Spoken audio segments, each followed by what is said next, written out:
प्रकार से जाति विशेष के बच्चों को जीडी कॉलेज में परेशान किया जाता है। वो जात राजद, पूरी राजद जो है आप तमाम लोगों के साथ है। और जब बहुजनों पर बात आएगी हम तमाम लोग एकजुट होकर सड़क से लेकर जिंदाबाद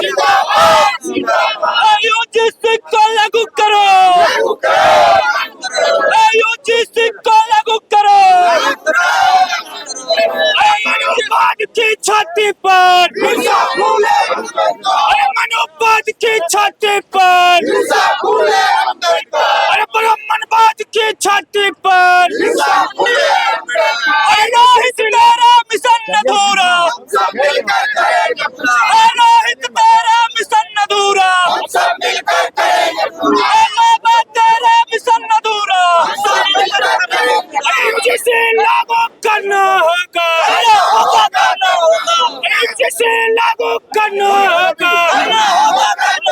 आज बहुजन समाज बेगूसराय का एक आह्वान किए हैं कि 10 फरवरी को यहाँ यूजीसी बिल के समर्थन में वो लोग अपना शांतिपूर्ण मार्च आह्वान किए हैं। बेगूसराय माल गोदाम 11 बजे सभी बहुजन छात्र के द्वारा जो आह्वान किया गया उसको पूर्ण रूप से हम समर्थन करते हैं। और ये सोशल मीडिया के द्वारा जो इस बिल का विरोध किया जा रहा किसी खास वर्ग के लिए, वो ना बिल को पढ़े हैं ना बिल के बारे में जान रहे हैं, एक गलत अफवाह फैला के जिस तरीके से SC एक्ट के धारा को दुरुपयोग बताकर वो यूजीसी को दुरुपयोग बता रहे हैं। यूजीसी का promotion of equality in higher education ये ना कि सिर्फ SC ST OBC वर्ग के लिए है, ये सभी महिलाओं के लिए है, दिव्यांग के लिए। क्या विकलांग सिर्फ SC ST OBC में होता है? जनरल में विकलांग नहीं होता है? किसी तरह का हरास अगर बड़े यूनिवर्सिटी में उच्च शिक्षा में किया जाता है उसके लिए कानून लाया गया था। सबसे बड़ी बात है आखिर ये कानून 2026 में लाने की जरूरत क्यों पड़ी? एक तो काम मोदी जी अच्छा किए, सबका साथ सबका विकास, उसमें भी ये विरोध करके ये अपना चरित्र दिखा रहे हैं। इसलिए कि रोहित वेमुल्ला जैसा, पायल तागरी जैसी होनहार छात्र का सुप्रीम कोर्ट के गाइडलाइन में यह आह्वान किया गया था कि कमेटी बना के एक ऐसा बिल पारित किया जाए जिसमें सभी के साथ समान अधिकार हो, समान रूप से हो, किसी के जाति, लिंग और धर्म के नाम पर विभेद नहीं किया जा सके, उसको समानता के लिए किया गया। लेकिन इसको कुछ जो कुंठित मानसिकता से हैं, सवर्ण मानसिकता से हैं, जो शोषित अत्याचार करना चाहते हैं जाति के नाम पर, वो चिन्हित कर लिए हैं कि अगर ये एक्ट लागू होता है जो मेरा वर्षों से वर्चस्व बना हुआ है, चाहे सुप्रीम कोर्ट हो, हाई कोर्ट हो या यूनिवर्सिटी विश्वविद्यालयों में हो, वह स्थान पर अगर नीचे तबके के वर्ग अगर वहां पहुंच जाते हैं तो कहीं ना कहीं जो 10% के आबादी वाले लोग हैं वो 85% अधिपत कर जाएंगे, तो मेरी संख्या नगण्य हो जाएगी। ये प्रदर्शित करने के लिए, ये मानसिकता को दिखाने के लिए बिल का विरोध कर रहे हैं। इसके लिए बहुजन समाज पुरजोर विरोध कर रही है और इस बिल को समर्थन के लिए। और एक बात मैं बता दूं, ये बिल अभी स्टे हुआ माननीय उच्च न्यायालय के द्वारा, ये खारिज नहीं हुआ, अगली तिथि है और अगली तिथि पर ये बहुजन समाज अपना एक प्रदर्शन के रूप में ये पूरा जोर ताकत लगा के दिखाएगी कि ये सात छात्र के हित में है, सभी के लिए है। कभी ये नहीं हो सकता। चोर को डर क्यों लगता है पुलिस को देखकर? अगर सही मानसिकता वाले हैं, अत्याचार नहीं करते, शोषण नहीं करते, जो मेरिट में 90 नंबर लाते, 85 नंबर लाते, और वही वाइवा ओरल होता है तो 15 में 4 नंबर 3 नंबर दिया जाता है, वो मेरिट से छट जाते हैं। आखिर ऐसा क्यों हो जाता है? वहाँ टाइटल, सरनेम और वर्ग देख के काम किया जाता है, जिसके लिए ये यूजीसी आना बहुत जरूरी है। इसके समर्थन में लागू होने की हम मांग करते हैं। मेरा नाम विकास कुमार आज़ाद है, अधिवक्ता युवा सभा से भी।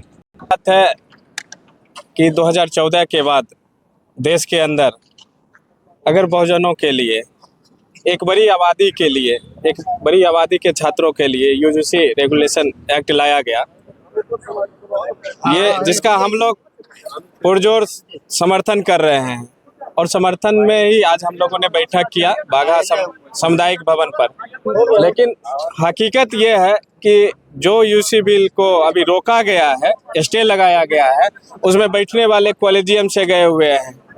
कॉलेजियम से बैठे हुए जज जो किसी कृपा से वहाँ जज बने हैं, वो इस तरह का अध्यादेश पारित करते हैं या लगभग 90,000 जो सुप्रीम कोर्ट में केस पेंडिंग है उसको छोड़ के एकाएक यूजीसी बिल पर स्टे लगाते हैं। ये देश की न्याय व्यवस्था पर एक बहुत बड़ा प्रश्न चिन्ह है।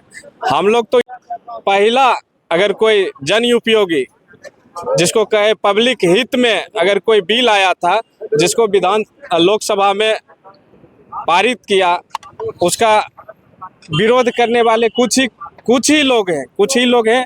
लोग सवर्ण जाति में भी बहुत कम ही लोग वैसे हैं जो इसका विरोध कर रहे हैं। जो हायर एजुकेटेड है, जो प्रोफेसर है, जो हायर एजुकेशन में, वो जान रहे हैं कि कुछ ही लोग इस तरह का विरोध यूजीसी बिल का कर रहे हैं।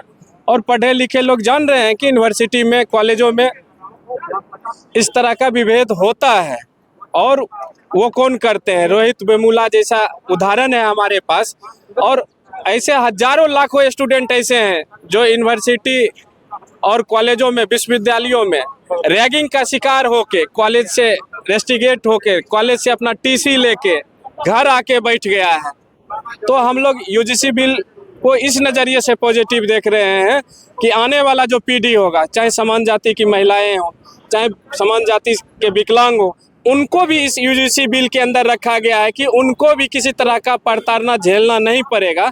अगर उनको भी प्रताड़ित अगर कोई करेगा तो वो भी इस बिल के अंदर उनके ऊपर भी कार्रवाई की जाएगी। लेकिन मैं यही कहता हूं कि यूजीसी बिल लाना इसलिए ज़रूरी है कि बड़े बड़े विश्वविद्यालयों में, बड़े बड़े कॉलेजों में विद्यार्थी प्रताड़ित होते हैं। प्रताड़ना के कारण बहुत सारी बच्चियां स्कूल और कॉलेज से अपना टीसी लेके वापस घर आके बैठ जाती है। वो आगे की पढ़ाई जो उसका जो मोटो रहता है आगे की पढ़ाई करने का, हायर एजुकेशन करने का, वो पढ़ना बंद करके घर पे आके उसके माँ पिताजी का जो सपना होता है या उसका सपना होता है वो टूट जाता है। और प्रताड़ित होने वाले में समान जाति की महिलाएं भी हैं, विकलांग भी हैं।